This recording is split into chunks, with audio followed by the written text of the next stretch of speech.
What's going on, guys? So today I finished up fixing the oil cooler O-rings. That's the actual cooler part that attaches to the oil filter housing, not the housing to the block.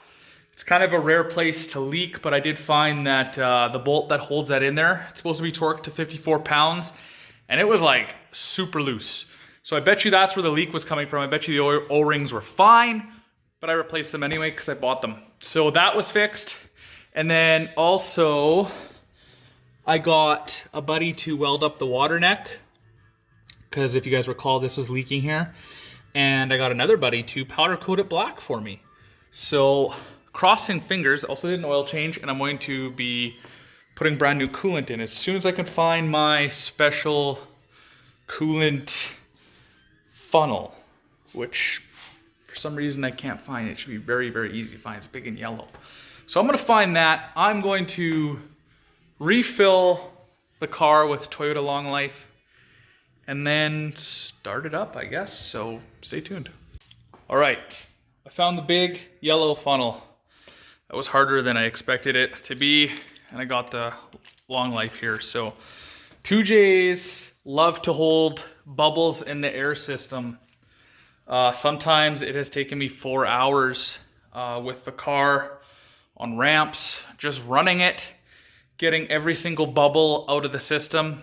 A lot of cars, it is harder to get out of. The Subaru is actually pretty easy because they have the cap at a higher point than most everything, whereas this, the cap is lower than the heater core hoses. So it's kind of tougher to bleed, if you catch my drift. So I'm gonna go ahead, fill this up, and there's really not gonna be much to it. Once this is filled, I'm gonna leave the funnel right there, and I'm gonna start the car today and try to work out as many bubbles as I can, and just fill all the fluids like the power steering and yada yada yada. So here's crossing my fingers that this year I'm gonna have no leaks at all. The only thing I see leaking right now is the power steering, but I have plans for that. I'm going to get a new dash 6 line instead of stainless steel. I hate stainless steel. It just rubs everything the wrong way, if you know what I mean.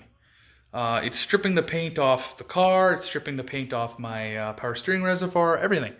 So I'm gonna try to replace everything I can with nylon hose. So I'm hoping that I can do that. I'm hoping the hose that I have here is safe for that.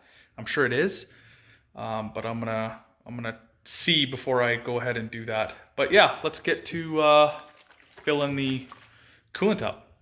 All right, so I put about, I don't know, I'd say 3 liters in it, and it's staying where it is. So I'm gonna leave it for a little bit. I'm gonna let the battery charge up, and then I'm going to start it and let the thermostat open up and crank the heat, because that's what you're supposed to do when you want to get everything circulating, and hope that everything's good. So here's to waiting for probably, I don't know, an hour, hour and a half.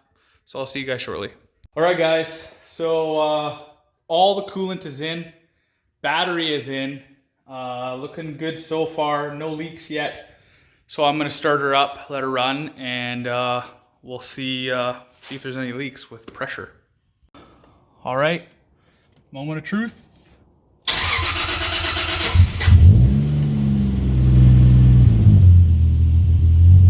Starts so good every time. Every time! Allie, it's all you, man.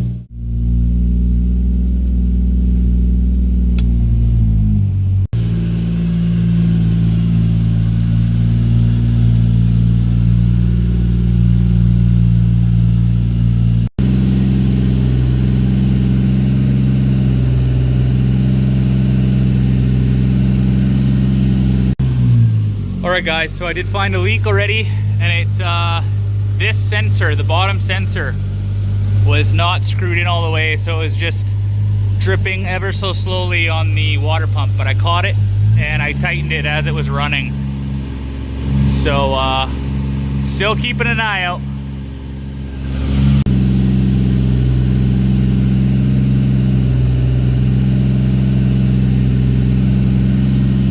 Right, so you can see the steam coming through here. Everything's warmed up pretty good. It's been through probably one bucket. Well, no, not a bucket, but half a bucket, just circulating in the lines. So I know it's doing its job, which is good. So now I'm just gonna leave the car. I'm gonna shut it off and leave it and let everything settle. And everything hopefully will be filled, but I'm not guaranteeing it because these cars are a challenge.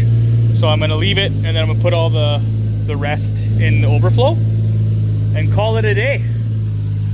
Just make sure everything's not leaking anywhere over here anymore. Does not seem to be at all, which is good news. Everything seems to be in tip-top, which is what I want. And then after this, the bumper goes in for paint and then 3M. And then she'll be good for the summer. This is exactly what I'm talking about with steel braided lines. It will not take long for this line to eat through that plug plastic.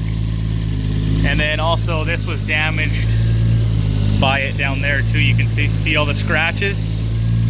So I'm gonna try to put nylon everywhere I can for now and just route this better, have less line here and just be nicer, you know? So that's the plan. All right guys, no leaks other than the one that I pointed out earlier. I'm gonna shut the car off here pretty quick and let it sit for an hour or two and see if there's any drops underneath. Right now it's completely dry under there, so it'll be easy to spot if there is anything.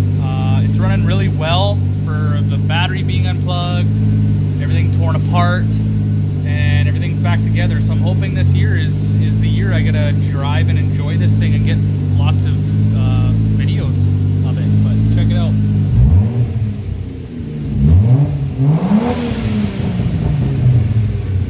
It's been a while since I've done that, so I think it's well deserved. But I'm gonna end the video here. I hope you guys enjoyed the video. It's a little. I'm gonna end the video here, and as always, I hope you guys enjoyed the video. If you did, give it a thumbs up and subscribe. All right, peace, everybody.